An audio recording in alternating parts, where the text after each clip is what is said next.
Today's lecture, Usability Inspection Part 2.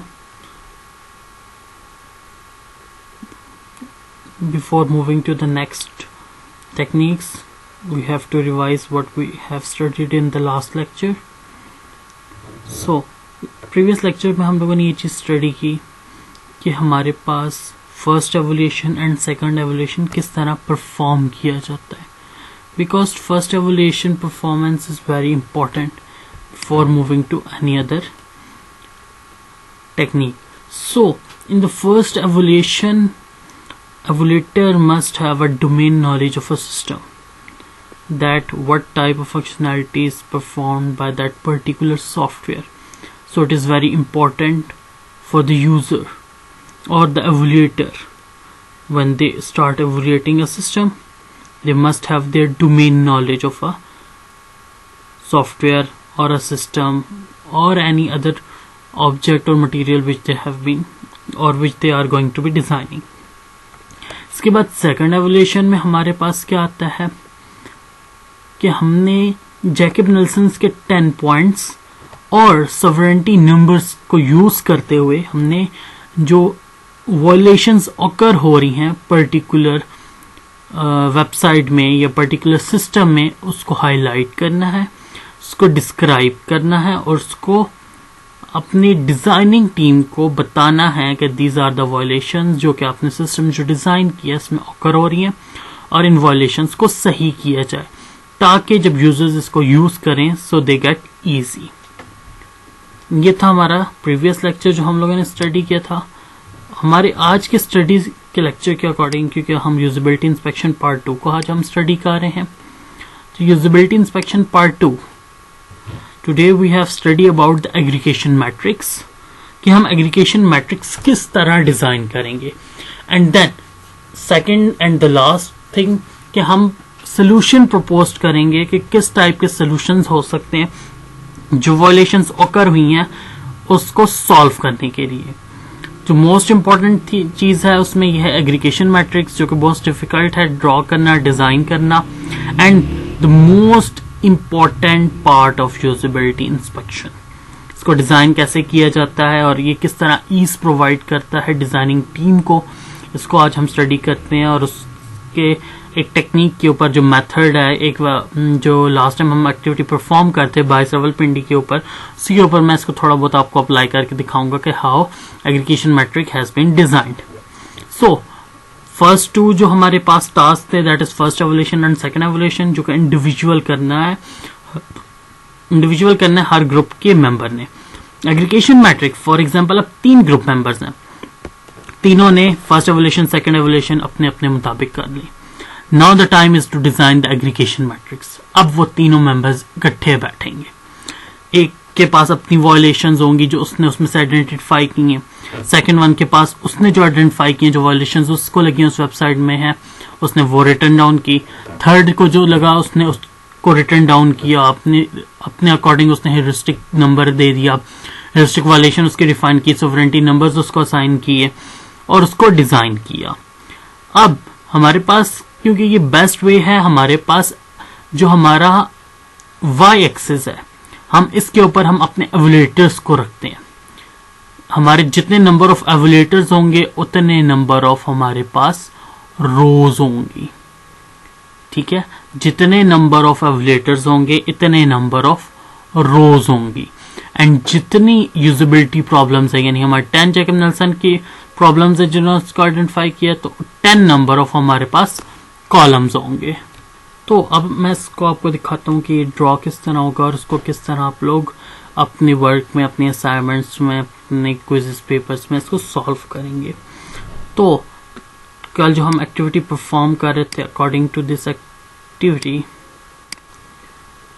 हमने first evolution किया, second evolution किया. सेकंड एवोल्यूशन में हम लोगों ने कुछ वायलेशन निकाली थी.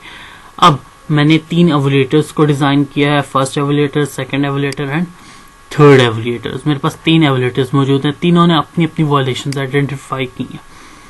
फर्स्ट ने हमारे पास 2 वायलेशंस आइडेंटिफाई की, एक लोगो नॉट प्रेजेंट, और सेकंड उसने कहा how do I get from, कि वो उस पेज में इंटर कैसे हुआ. सेकंड एवोल्यूटर ने कहा कि वो जब उसके अंदर आ गया तो वो बैक कैसे जाएगा.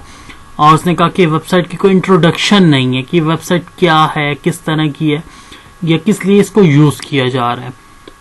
फिर थर्ड में मैंने उन्हीं तीनों के चलो रिवाइज कर दिया। जब थर्ड एवल्यूएटर होगा अपने अकॉर्डिंग मोस्टली ऐसा होगा कि कुछ ऐसी चीजें होंगी जो आइडेंटिकल भी होंगी आप लोगों के असाइनमेंट्स में, आप लोगों की क्विजेस वगैरह में।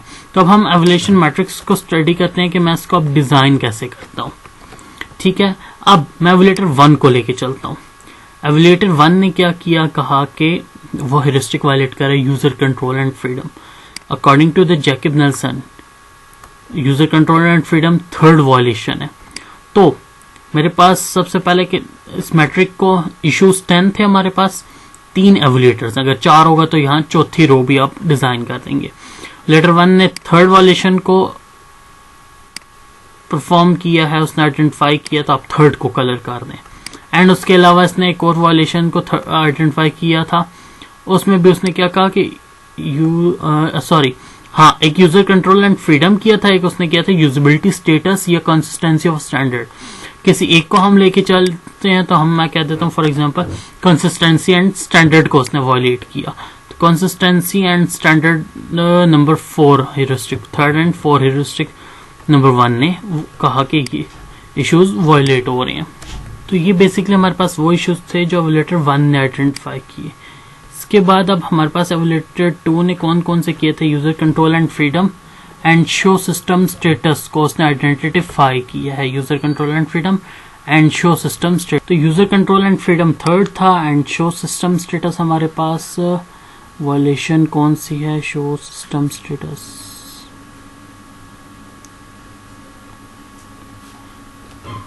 तो हमारे पास एक विजिबिलिटी स्टेटस प्रॉब्लम आ गया और एक हमारे पास यूजर कंट्रोल एंड फ्रीडम यानी 1 एंड थर्ड को एवल्यूएटर 2 ने वायलेट किया। तो अकॉर्डिंग टू एवल्यूएटर 2 अपने उसने 1 उसको आप ब्लैक करते हैं एंड थर्ड प्रॉब्लम को उसने आइडेंटिफाई किया। ये जो सेकंड एवल्यूएटर, ये सेकंड जो भी ग्रुप मेंबर होगा।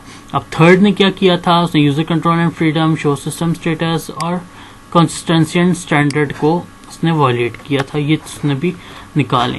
तो इनके अकॉर्डिंग उसने क्या किया, इन तीन को उसने इन तीनों को आइडेंटिफाई किया कि ये भी प्रॉब्लम है, ये भी प्रॉब्लम है एंड ये भी प्रॉब्लम है। इस तरह बहुत सारे इश्यूज आप वायलेट निकालेंगे, उसके अकॉर्डिंग आप अपने इश्यूज अगर ज्यादा हो जाते हैं तो आप उसको भी आइडेंटिफाई करवा सकते हैं। तो ऐसे आपका डिजाइन हो जाएगा एवल्यूएशन मैट्रिक्स। देन प्रपोज सोल्यूशन है कि फॉर एग्जांपल जो इशू सबसे ज्यादा है उसको आपने कैसे पहले सॉल्व करना है। तो इशू जो सबसे ज्यादा अकॉर्डिंग टू सोवरेनिटी नंबर आपको पता लगेगा कि अगर थर्ड एंड फोर्थ है तो ये सबसे पहले फिक्स किए जाएंगे, specially number third major issues को सबसे पहले सॉल्व किया जाएगा। तो जिनको सोवरेनिटी नंबर 3 दिया गया है उनको आप सबसे पहले यहाँ रिजॉल्व करेंगे, और उनको कैसे रिजॉल्व किया जा सकता है, उसके लिए क्या मेथड अप्लाई किए जा सकते हैं और किस तरह का सोल्यूशन हो सकता है वो आपने नंबर 4 में प्रपोज करना है। तो हम लोगों ने यूजेबिलिटी इंस्पेक्शन के रिलेटेड हम लोगों ने रीड आउट किया कि सबसे पहले हम लोग फर्स्ट एवल्यूएशन परफॉर्म करते हैं जिसमें हम डोमेन नॉलेज आइडेंटिफाई करते हैं। सेकंड एवल्यूएशन में हम जैकब नेल्सन के 10 पॉइंट्स और ह्यूरिस्टिक के जो हमारे पास पॉइंट है उसके जरिए से हम सोवरेनिटी नंबर्स डिफाइन करते हैं। देन हम एवल्यूएशन मैट्रिक्स को डिफाइन करते हैं। उसके बाद briefing session with designing team होता है जिसमें जो आइडेंटिफाइंग प्रॉब्लम्स हैं उनके रिलेटेड हम लोग उनसे डिस्कस करते हैं कि उनको किस तरह फिक्स किया जा सकता है और उस क्या बेनिफिट्स एंड क्या ड्रॉबैक्स हैं उन सारों को उनके साथ स्टडी किया जाता है। So that's it for this lecture. Thank you so much.